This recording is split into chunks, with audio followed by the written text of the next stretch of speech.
আমরা যখন কোনো একজন মানুষকে ভালোবাসতে শুরু করি, তখন না আমাদের মনের অজান্তেই তার প্রতি কি ভীষণ অধিকারবোধ জন্মে যায়।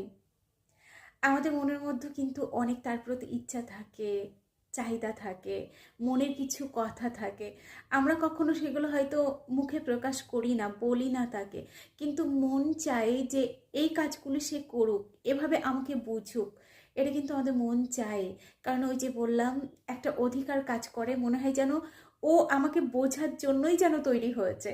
আমাকে সে কেন বুঝবে না? আমি তাকে এত ভালোবাসি, আমি তাকে এতটা চাইছি, এতটা তাকে পছন্দ করছি, তো সেই অনুযায়ী ও চলুক, এটা কিন্তু আমাদের মন আশা করে।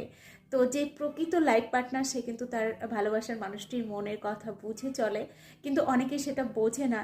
যাদের ভালোবাসার মানুষটি বোঝে না, তারা মনের কথা মনে রেখে দেয়, কখনো বলে না, কিন্তু তারা কষ্ট পায় খুব। তো মনের মানুষটার